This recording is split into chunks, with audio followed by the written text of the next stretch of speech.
पायथागोरसचा प्रमेय बघणार आहे। पायथागोरसचा प्रमेय म्हणजे काय गुणधर्म आहे? काटकोन त्रिकोणात कर्णाचा वर्ग हा उरलेल्या दोन बाजूंच्या वर्गांच्या बेरजेइतका असतो। हा प्रमेय आपण पाहतोय।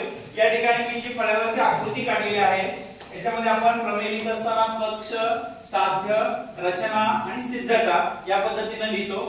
आकृतीत काय दिसतंय तर त्रिकोण एबीसी मी काढलेला आहे, तेच इथे मी लिहिलेला आहे त्रिकोण एबीसी।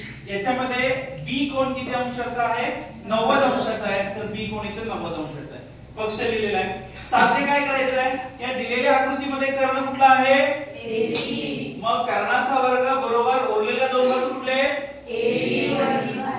एबी आणि बीसी, म्हणजे एसी वर्ग बरोबर एबी वर्ग अधिक बीसी वर्ग, उरलेल्या दोन बाजू। रचनेमध्ये काय केलंय तर बिंदू बी मधून बाजू एसी वरती म्हणजे कर्णावरती लंब घेतलेला आहे।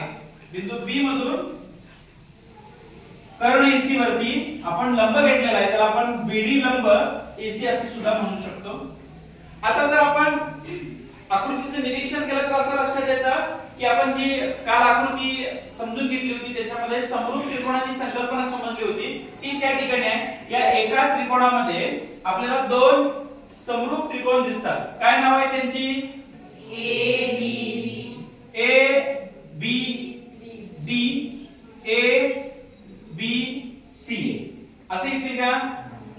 ए B D, B D C, समजलं का? हे समरूप आहे।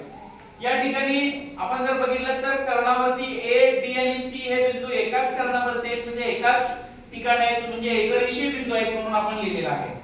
आता आपण मूळ त्रिकोण आहे एबीसी आणि एबीसी हा त्रिकोण या दोन छोट्या त्रिकोणाला समरूप आहे त्याच आकृतीतल्या, म्हणून दोन वेगवेगळे भाग केलेले आहेत। मूळ त्रिकोणाला समरूप असणारा त्रिकोण एडीबी घेतलेला आहे। आता जर त्रिकोण समरूप असतील तर त्याच्या बाजू कशा असतात?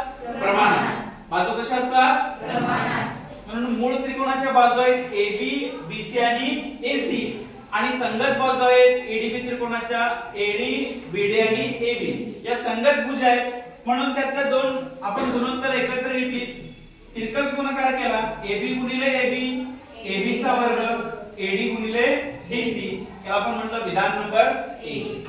त्याच्यानंतर मूळ त्रिकोण आणि दुसरा त्रिकोण घेतलाय पीडीसी। या दोन त्रिकोणांचा विचार केला तर हे दोन्ही त्रिकोण पण समरूप आहेत, आणि त्रिकोण समरूप आहेत म्हणजे त्याच्या बाजू कशा असणार आहेत?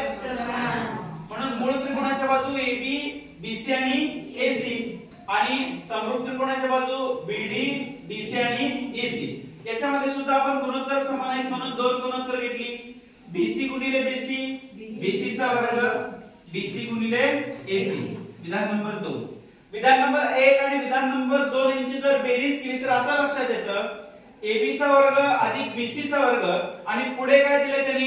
एडी अधिक डीसी। आता जर आपण आकृतीचे निरीक्षण केलं तर लक्षात येतं एडी अधिक डीसी म्हणजेच एसी, म्हणून आपण एसी घेतलं, आणि विधान 1-2 मध्ये एसी आहे एसी गुणिले एसी, एसी चा वर्ग, म्हणजे आपण मूळ साध्यमध्ये आलो एबी चा वर्ग अधिक बीसी चा वर्ग बरोबर एसी चा वर्ग, म्हणजे आपलं काय आहे? साध्य आहे। आणि याच्यावरून आपण प्रमाणाचा मूलभूत प्रमेय आपण जिवंत आहात का? आपण कुठला प्रमेय सिद्ध केला?